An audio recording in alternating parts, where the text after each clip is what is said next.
This is VK6ARN, Newswest. We are a community organisation and we've been serving up the best amateur radio news in Australia since 1931.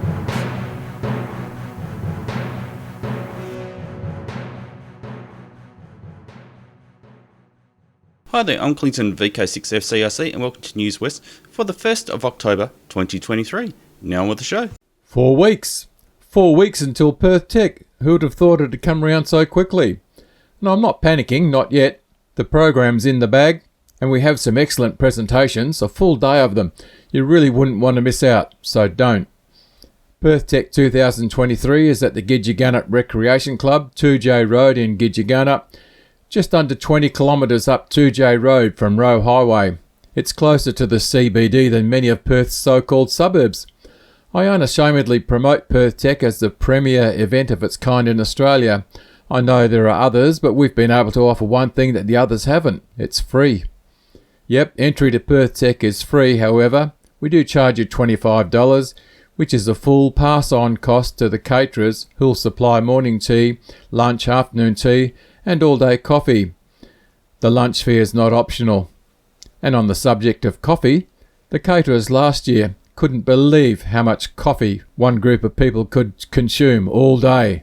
The Perth Tech weekend is 27th, 28th, 29th of October. The main event's on Saturday, and we have on-site spaces for caravans and campers on Friday and Saturday nights, and these are charged at $15 per night per van, camper or tent, and this is a pass-on fee to the venue. The toilets and showers are in the sports club change rooms.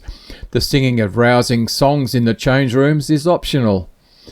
On Saturday evening there's a sundowner. The bar will be open for you to purchase drinks and you'll enjoy a barbecue dinner.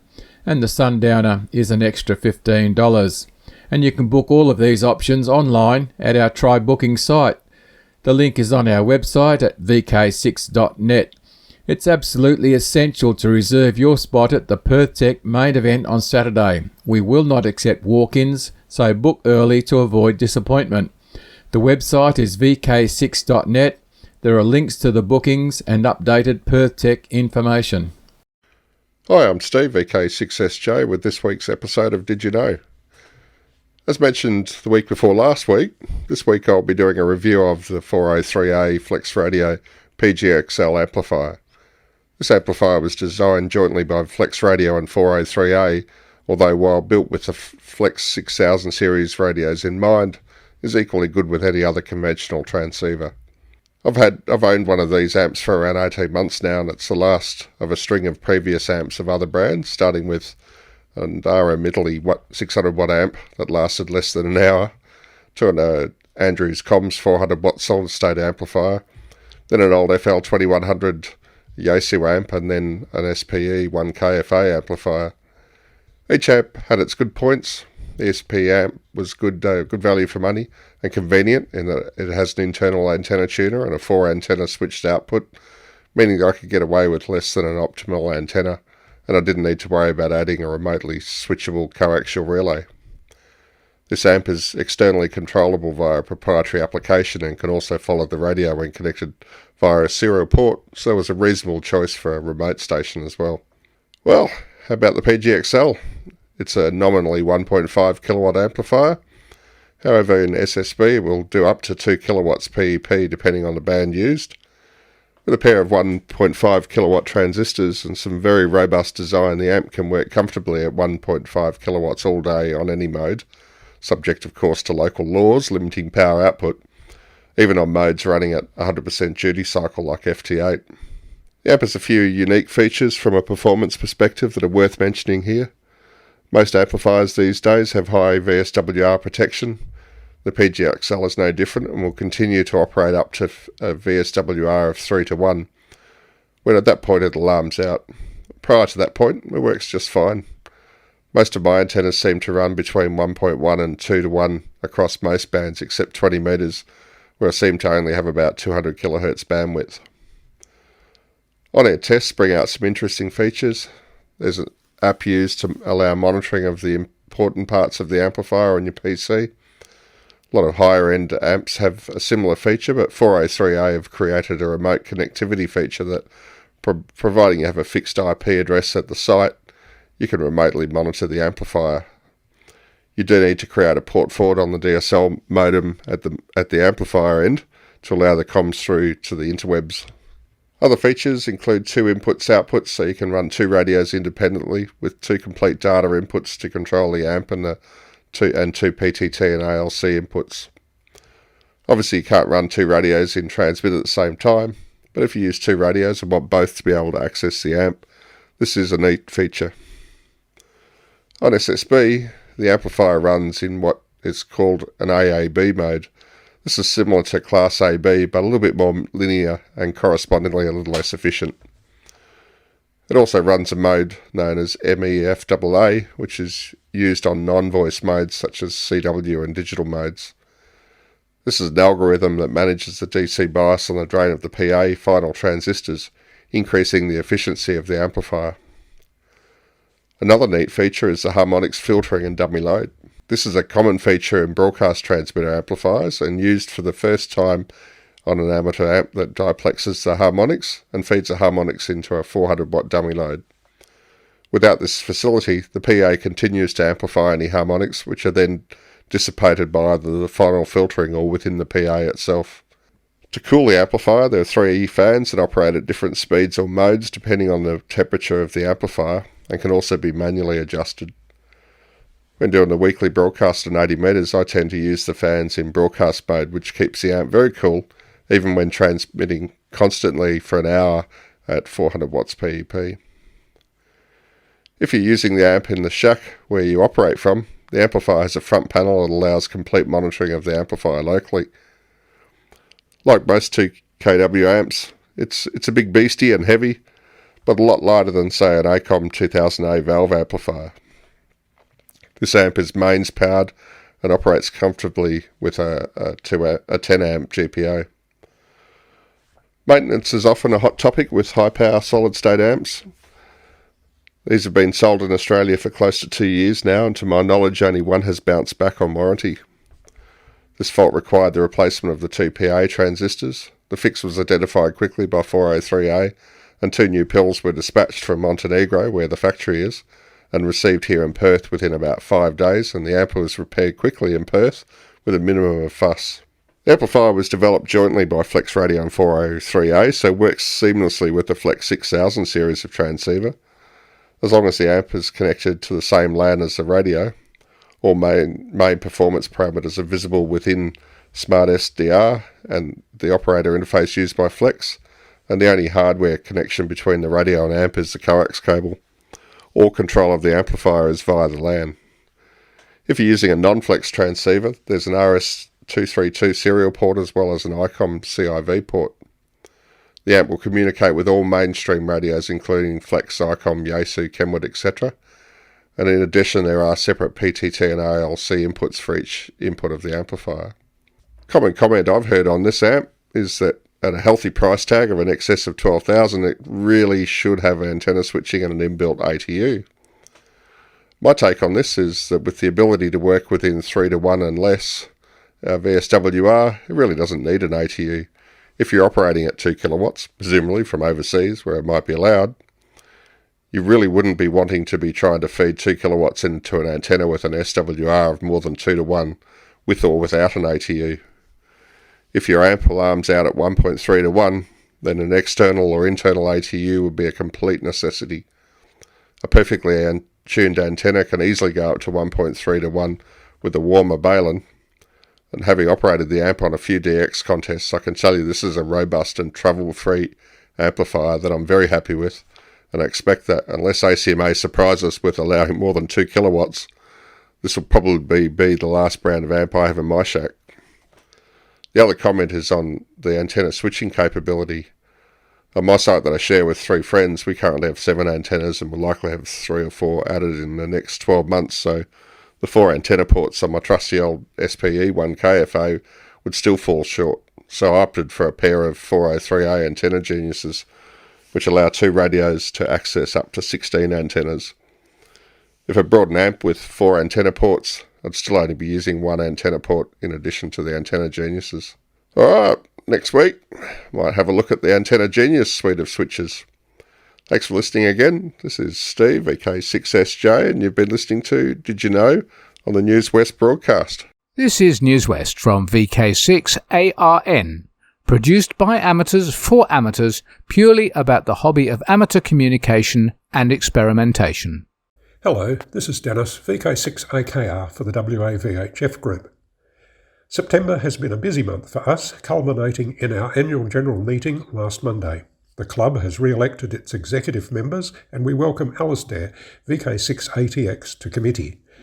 Alistair is a skilled and experienced amateur operator and we look forward to his contributions to club activities in a committee role. The Perth RTTY sessions continue with only one hiccup due to weather.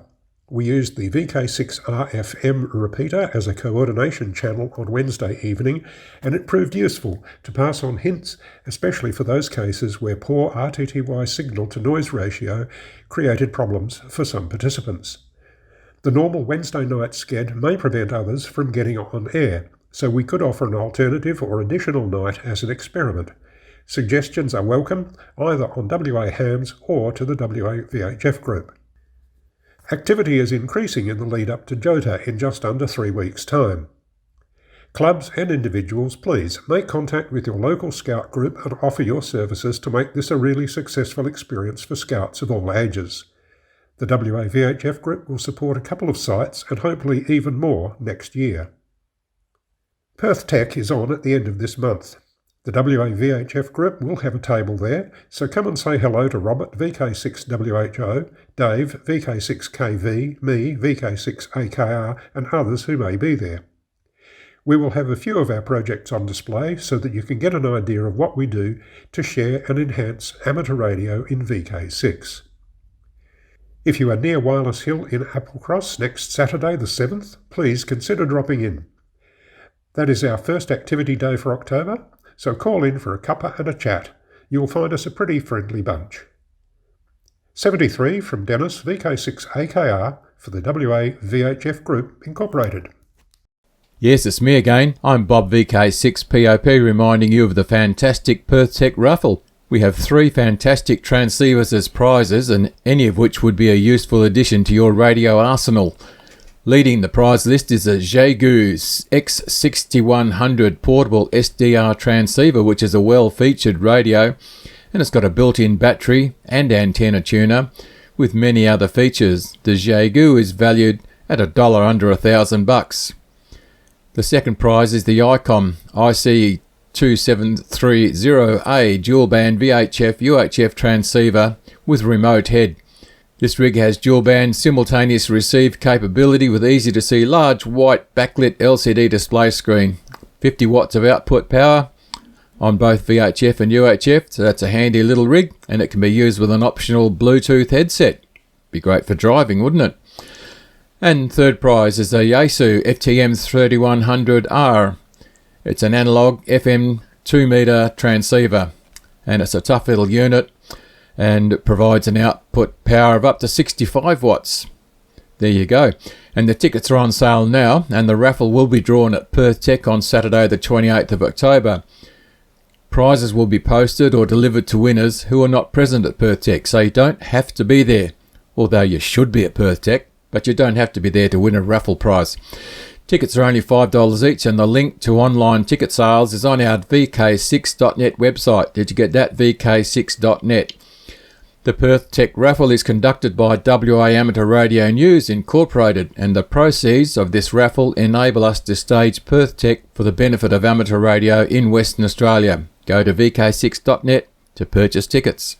You are listening to Newswest on VK6ARN. I'm Mark, VK6FIVE, and this segment is called Warg News. The first Monday of the month is tomorrow, which means the next monthly general meeting of Warg is also tomorrow night. Will we see you there? At Camp Cornwall, 12 Australia 2 Drive, Crawley, also known as the First Pelican Point Sea Scout Hall, just around the corner of Matilda Bay from UWA. Doors open at 7 for a 7:30pm start. There's tea, coffee and a bicky. Come along and be part of the fun. Come along and put a face to a call sign and a voice. Want to know more about WARG? Check out our website at www.warg.org.au. This has been Mark. 7 threes on behalf of the West Australian Repeater Group. Hello everyone, this is Clive, VK6 Charlie Sierra Whiskey, reminding you that the Radio Amateurs Old Timers Club of Australia's October Bulletin goes to air tomorrow. The experimental 10-metre transmission. Last month's experimental 28.450 MHz transmission by Mike, VK8MA, from Catherine in the Northern Territory, came to naught. Propagation became weak about an hour before the scheduled time of 2 p.m. WA time, and then shortly before 2 p.m. Mike's QTH suffered a lengthy power failure.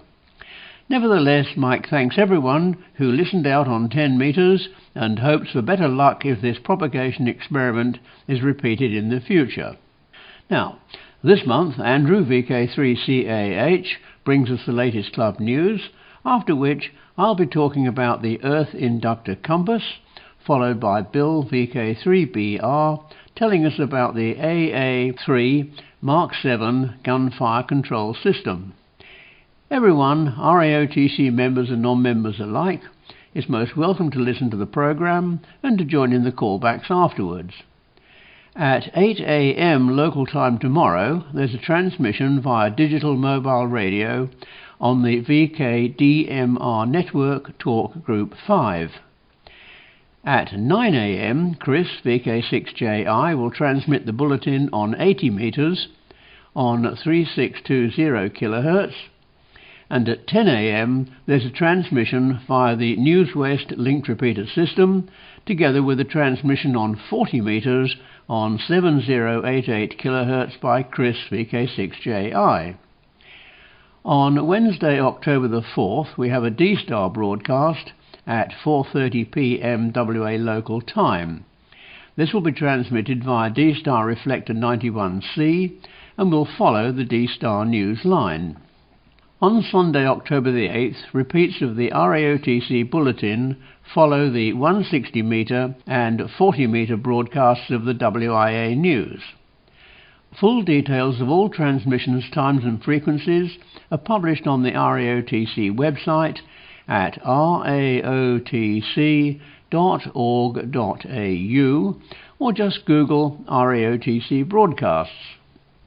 If none of these times suit you, you can download the audio file at any time from today, but if you do download the file, some brief feedback comments would be appreciated. The next lunchtime meeting for members and friends of the RAOTC is on Tuesday the 10th of October at the Woodbridge Hotel, 50 East Street, Guildford. We meet at 11:30 a.m. for midday lunch. An attractive, well-priced seniors menu is available, which can be viewed online. Everyone's welcome to join in and have an eyeball QSO. There's adequate car parking, but if coming by train, be sure to alight at Guildford East. Repeat, Guildford East Station. Full details are on the club website under the heading Luncheons. Once again, tune in tomorrow for the October broadcast, and we look forward to hearing your call sign in the callbacks. 7-3 from Clive, VK6CSW. VK6CSW. VK6CSW. From Western Australia, this is VK6ARN and you're listening to Newswest. I'd noticed that Dennis, VK6AKR, was organising a Ritty night on 2 metres on Wednesday evenings. As usual, I thought, ho-hum, I've got other stuff to do, and never gave it a second thought. Well, last Wednesday I did give it a second thought. My first thought was that I need to do the washing up, and second thoughts won the day, or rather the night. I left the kitchen and wandered into the shack, and switched on the radios, started up a Ritty app on the computer, set the radio to the agreed frequency, and crickets. This can't be right, so I turned up the volume and I could hear some clowns woofing away on the wrong frequency. Silly them. I put out a call on the agreed frequency. Nothing. So I went chasing the fools on the wrong frequency, and there they all were. Someone had a GPS locked thingy on their radio, and everyone had tweaked up to match. Makes a lot of sense, doesn't it? Once the little twiddly thing on the screen took its shape and the green thing went to its maximum, the RTTY was decoding. And I do apologise for the overly technical language there. Something I'd forgotten, because it had been so long since I'd used RTTY, was that the software was happily decoding signals that I couldn't hear. Inaudible signals. I had decodes from 4 stations. The closest to my Gidgee-Gannup, QTH, was 50 kilometres, and it was all working a treat. So what about you having a go at RTTY? It is fun. Chatting via the keyboard was invented many decades ago, way before Bill Gates got his first abacus for Christmas. You heard me mention RTTY. It's how we pronounce the abbreviation RTTY, which means radio teletype. So during the week, keep an eye out for an email from Dennis to the WA Hams email list. Then tune up and tune in. It's on 2 metres. It's fun. Maybe someone could organise a short contest or an on-air game or a quiz or whatever. Over to you. In Western Australia and beyond, Newswest is available on air, online and on demand. Visit our website vk6.net to find out how. This is VK6 Amateur Radio News. Foundations of Amateur Radio. If you've been following my amateur radio journey, you'll have likely noticed that I've been straying from the fold. The words I use for power have been changing. I've reduced references to watt and increased use of the term decibel. Initially, this was incidental. Recently, it's been more of a deliberate decision, and I'd like to explain how this came to be. It starts with representing really big and really small numbers. Let's start big. On 14 September 2015, the first direct observation of gravitational waves was made when a pair of black holes with a combined estimated weight of 65 solar masses merged. The signal was named Golf Whiskey 150914, combining gravitational wave and the observation date to immortalize the event. Following the collision, it was estimated that the radiated energy from the resulting gravitational waves was 50 times the combined power output of all the light from all the stars in the observable universe. As a number in watts, that's 36 followed by 48 zeros. If you're curious, there's even a word for that, 36 quindecillion watts. Now let's look at small. The typical signal strength received from a GPS satellite, like say by your phone, is about 178 attowatts, or in watts 0.000 and so on, in all 13 zeros, between the decimal point and then 178. What if I told you that the energy associated with the collision of those two black holes could be expressed in comparison with a milliwatt? Remember, this collision emitted more energy than all the output of light from all the stars in the observable universe. The expression for all that power is 526 dBm. Similarly, the tiny received GPS signal can be expressed as minus 127.5 dBm. Just let that sink in. All the power in the observable universe through to the minuscule power received by the GPS in your phone, all expressed between 526 dBm and minus 127.5 dBm, and not a zero in sight. As I mentioned, the unit dBm relates to a milliwatt. As a starting point, let me tell you that 1 watt is 1000 milliwatts and is represented by 30 dBm. The decibel scale doesn't work quite the same as other number ranges you might be used to. Adding the value 3 doubles its size, and adding the value 10 increases its size by a factor 10. For example, to double power from 1 watt or 30 dBm, add 3 and get 33 dBm, which is the same as 2 watts. If you want to increase 1 watt by a factor 10, again starting with 30 dBm, add 10 and get 40 dBm, which is 10 watts. Similarly, 50 dBm is 100 watts and 60 dBm is 1000 watts. Going the other way, halving power, remove 3. So, taking 3 from 60 dBm is 500 watts, or 57 dBm. Dividing power by a factor 10 works the same. Take 10. So 47 dBm is 50 watts and 37 dBm is 5 watts. If you get lost, remember dBm relates to a milliwatt. 1 watt is 1000 milliwatts and is represented by 30 dBm. Divide by a factor 1000, remove 30, and end up with 0 dBm, which is the same as 1 milliwatt. I'll say that again. 0 dBm is the same as 1 milliwatt. It takes a little getting used to, but you can do some nifty things. For example, remove 10 to get a tenth of a milliwatt, or minus 10 dBm. This same process of adding and subtracting applies in other ways too. Attenuation, or making a signal weaker, and amplification, or making a signal stronger, can use the same rules. For example, if you apply 3 dB of attenuation, you're making the signal 3 dB weaker, or halving it, so you subtract 3 dB from your power output. If your amplifier is rated at 6 dB gain, you're quadrupling the output, and you add 6 dB to your power output. Similarly, if you talk about the gain of an antenna, you add it. If the gain is 20 dBi, you add it to the power output. You can use this for coax loss calculations as well. A 100-meter length of RG58 at 28 MHz has a loss of 8 dB.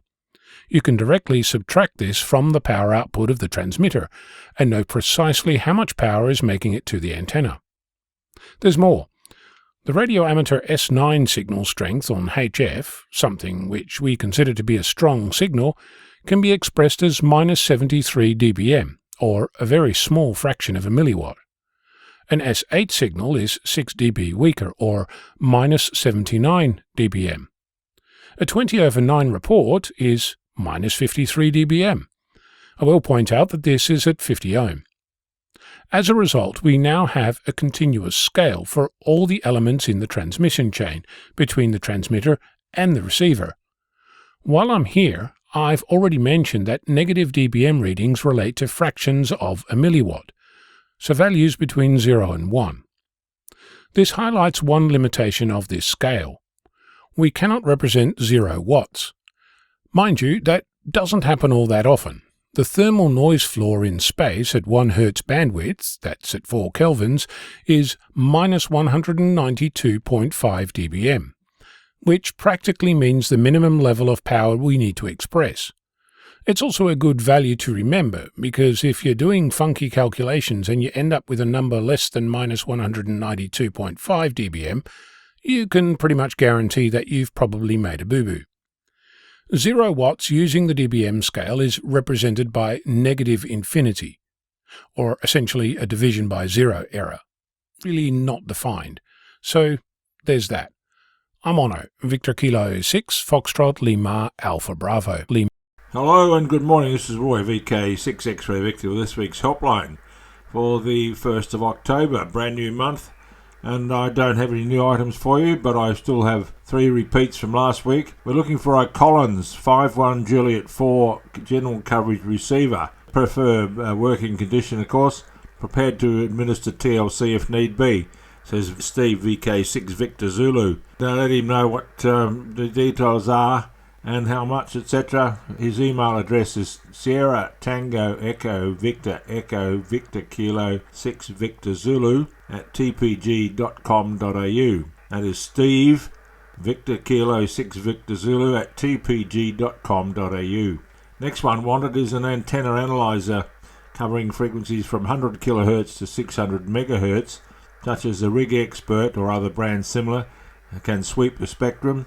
Not a nano VNA, says Mark, VK6 Bravo Sierra Alpha.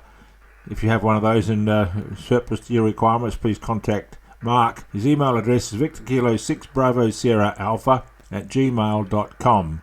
Victor Kilo 6 Bravo Sierra Alpha at gmail.com. And Wayne, VK6 November Whiskey, may still have a Kenwood TS450 Sierra for sale, excellent condition, asking $700.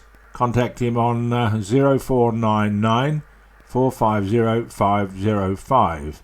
Again, that's 0499 450 505. Wayne, VK6 November Whiskey. Also, a Daiwa controller is available for $350, a vacuum tube voltmeter for $50 from Barry, VK6 Alpha Delta India. His email address is bravo.juliet.burns@bigpod.com. bravo.juliet.burns, that's Bravo Uniform Romeo November Sierra, at bigpond.com, or mobile 0428 959 771. 0428 959 771, and that's me for this week. Thank you for those who are still tuned in and listening. My email address for any correspondence next week is roy.watkins@bigpond.com. roy.watkins@bigpond.com. Cheers and 7 threes from VK6 X-Ray Victor. Hi there, I'm Clinton, VK6FCRC, and I'd like to thank our Newswest team of volunteers and broadcasters each week, and those regularly submitting content each week. I'd also like to thank our readers and you for listening. Please stand by now for callbacks after the ident, or if nobody is taking callbacks, please fill out the form on the VK6.net website so we know how many people are listening or reading Newswest each week.